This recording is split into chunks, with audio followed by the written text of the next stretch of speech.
IPL এর এই সিজনে মোস্ট ফালতু টিম কেকেআর।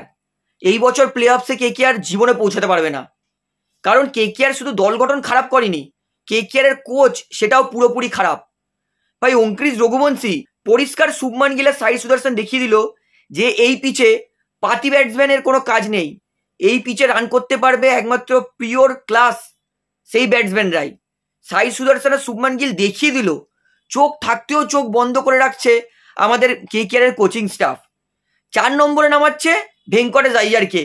24 কোটি টাকা অলরেডি তো জলে ভাসিয়ে দিয়েছে।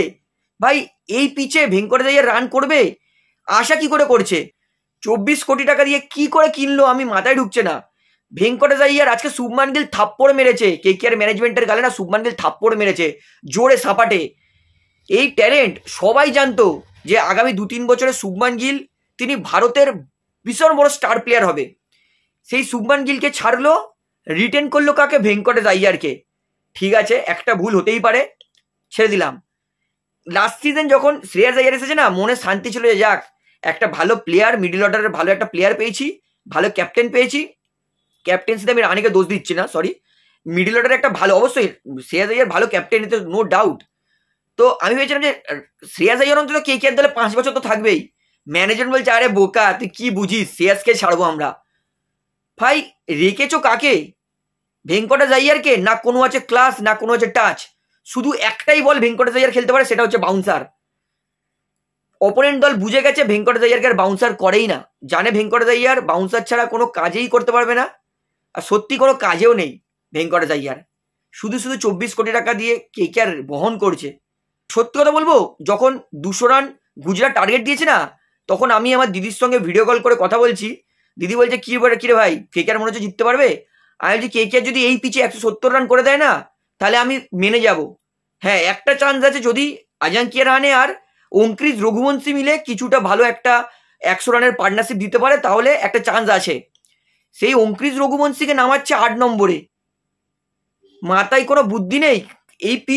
এই পিচে কিন্তু খারাপ খুব একটা পিচ বলবো না, পারফেক্ট পিচ। আজকের যেটা ইডেনের পিচ সেটা পারফেক্ট আর একটা ক্রিকেট পিচ। ব্যাটসম্যানরা সঠিক টাইমিং করতে পারলে রান করতে পারবে, বোলাররা সঠিক জায়গায় বল ফেললে ডট দিতে পারবে।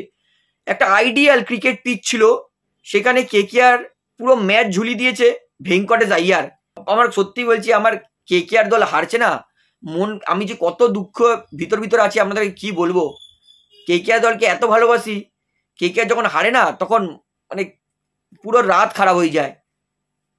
এই কেকেআর রাহানে জন্য খারাপ লাগছে ভাই। রাহানে একটা ভালো দলে গেলে ভালো হতো, কারণ এই দলে কি করছে রাহানে? এত ভালো ছন্দে আছে, যেখানে মানে ভেঙ্কটেশ আইয়ারের ডটের পর ডট, রাহানে কত আর মেকআপ করবে? রাহানে যথেষ্ট ভালো খেলছিল। ভেঙ্কটেশ আইয়ার যদি ওপাশ থেকে 20 বলে 12 রান 13 রান করে আউট না হতে, যদি 20 বলে অন্তত 30টা রান করতো না, রাহানে ওইভাবে আউট হতো না ইরেসপন্সিবল শট খেলে। আর ভাই কি দরকার ভেঙ্কটেশ আইয়ার ওই জায়গায় না, মানে অঙ্কিত রঘুবংশী তো ভালো খেলে, কেন আন্ডার এস্টিমেট করছে কেকেআর ম্যানেজমেন্ট? কোচ এর পরের সিজনে প্রথমত বলবো ভেঙ্কি মহেশ্বরকে ম্যানেজমেন্ট থেকে সরাক, দল গঠনে ভালো কাউকে রাখুক। তারপরে কোচ কি ব্যাটিং অর্ডার নামাচ্ছে, ডিজে ব্রাভো কি ব্যাটিং অর্ডার, কেউ কিচ্ছু মানে কোনো প্ল্যান নেই কেকেআর এর। প্রত্যেক ম্যাচে তাই হচ্ছে এটা কেকেআর এর।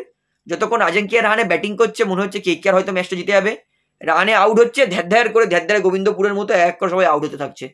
রাসেল তো বলে প্রমাণ তো করে দিয়েছে, রাসেল আজকে বলে নয়, আজ থেকে 2-1 বছর ধরে রাসেল প্রমাণ করে দিয়েছে যে আমার উপর ভরসা করো না, ওই 1-2 ছয় মেরে আমি এন্টারটেনমেন্ট করবো, তারপরে আমি আউট হয়ে চলে যাব। তো কেকেআর বলছে আমি তোমার উপর ভরসা করবো, রাসেল বলছে করো, আমার কি আছে। কেন ভাই, রবম্যান পাওয়াল কি মানুষ নয়? রবম্যান পাওয়াল কি ক্রিকেটার নয়?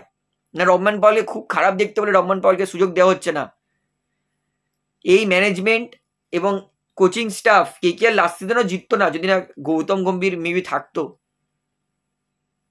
রাহানে, সুনীল নারিন, রঘুবংশী ছাড়া কেকেআর দলে কোনো ব্যাটসম্যান ফর্মে নেই। আজকের 180 পিচ, সেখানে শুভমান গিল আর সাই সুদর্শনের exceptional extra ordinary outstanding class batting এর জন্য সেখানে গুজরাট কিন্তু 200 রান মতো করতে পেরেছে। সেখানে কেকেআর দলে ক্লাস প্লেয়ার 2টো ছিল, সেই জায়গায় একটা ক্লাস প্লেয়ারকে কেকেআর ব্যবহারই করলো না। আমি বলবো কেকেআর এই সিজনে প্লে অফ কোয়ালিফাই করা আমি আর সম্ভাবনা দেখতে পাচ্ছি না। এই দল নিয়ে আমার মনে হয় না কেকেআর কোয়ালিফাই করতে পারবে প্লে অফসে, আশা ছেড়ে দিতেই হবে। তো যাই হোক বন্ধুরা, হয়তো আমি অনেক কিছু খারাপ বলে দিতে পারি, তো হাত জোড়া করে ক্ষমা চাইছি, কারণ কেকেআরকে ভালোবাসি, পিওর লাভ এটা আমার কেকেআরের প্রতি। আমার ইন্টেনশন হচ্ছে কেকেআর জিতুক, না জিতলেও অ্যাটলিস্ট কেকেআর লড়ুক। এলএসজির বিরুদ্ধেও কেকেআর হেরেছিল, আমি তো এরকম কিছু বলিনি, কারণ খেলায় তো হার জিত আছে, কিন্তু এইভাবে হার এটা আনএক্সপেক্টেবল, এটা কেউ এক্সপেক্ট করবেই না। কেকেআর এই মুহূর্তে পয়েন্টস টেবিলে 7 নম্বরে আছে, আমি আর চান্স দেখতে পাচ্ছি না কেকেআর এবছর কোয়ালিফাই করার। তো আমার জন্য আজকের ম্যাচের ভিলেন হচ্ছে ভেঙ্কটেশ আইয়ার। তো আপনার জন্য ম্যাচের ভিলেন কে সেটা আমাকে অবশ্যই কমেন্টে জানাবেন। তাহলে বন্ধুরা ভিডিওটা এখানে শেষ করছি, আশা করি ভালো লাগলো। তো ভিডিওটি ভালো লাগলে অবশ্যই লাইক করুন, কমেন্ট করুন, শেয়ার করুন, এবং চ্যানেলে নতুন আছেন সকলকে একটা অনুরোধ করে রাখবো, যেহেতু এখানে আপনারা খেলার সমস্ত রকম আপডেটস পেয়ে যাবেন, তারা অবশ্যই পাবলিক ভিউ কলকাতা চ্যানেলটিকে সাবস্ক্রাইব করে বেল আইকন প্রেস করে অল করে রাখবেন। ধন্যবাদ।